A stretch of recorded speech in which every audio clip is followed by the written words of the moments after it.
Figure skaters are able to glide on ice because of the incredibly small amount of friction between the ice and the skates the skater wears. Friction depends on the coefficient of friction, or mu value, which is how smooth or rough the surfaces are. Friction also depends on the amount of normal force exerted between the two surfaces. The normal force depends on the skater's mass and the amount of gravity, which translate as her weight on Earth.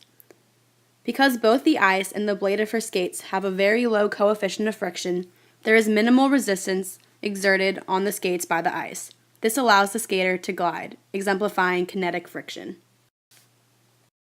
The skater begins her routine at rest. Because of Newton's first law, she cannot begin her routine until an unbalanced force acts on her. Skaters with more mass need to use more force to begin accelerating on the ice from a resting position, which is stated in Newton's second law. This is because more massive objects have greater inertia. Newton's first law also states that she will continue moving forward in a straight line until she is stopped by an outside force, like a wall or friction from her toe pick. The toe pick is a jagged edge on the toes of the blade that increases the coefficient of friction of the blade, allowing the skater to jump or slow down or stop.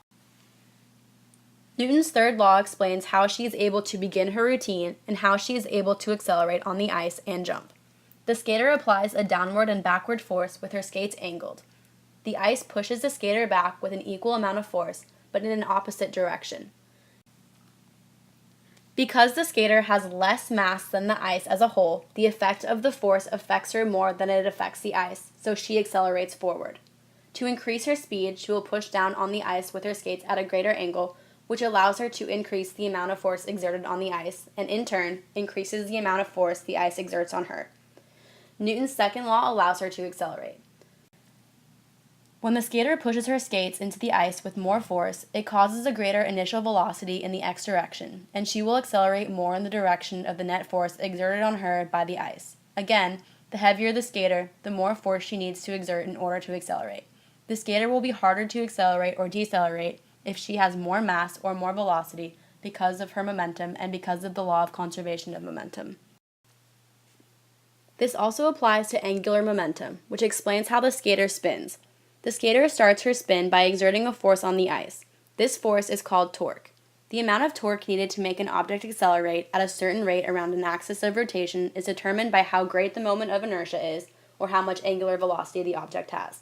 The skater's angular momentum then relies on her moment of inertia and angular velocity. The heavier the skater, the harder it will be for her to stop spinning. When the skater begins her turn, she starts with her arms and one leg out. Because some of her weight is placed farther from the axis of rotation, her moment of inertia is greater, which makes it harder for her to spin.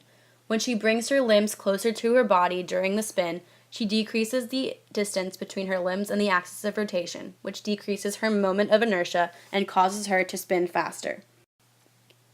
What allows a skater to continue spinning is the lack of an exterior net force or net torque on the skater. Because of the near absence of friction between the skates and the ice, the skater can continue to spin at close to the same rate until she moves her arms back out, slowing her down, and eventually uses her toe pick to stop. When she jumps into a turn, she exerts a downward force on the ice with her skates, and the ice pushes her upwards into the air as stated by Newton's third law. This is also why skaters need toe picks. This gives the skater a stable takeoff and landing because it introduces static friction.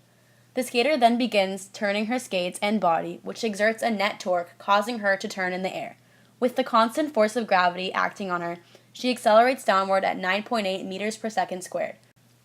Once she reaches the height of her jump, she stops momentarily and comes back down to the ice. The more forcefully she digs her toe pick into the ice, the more initial velocity she has in the y direction at the start of the jump, and the higher she will go.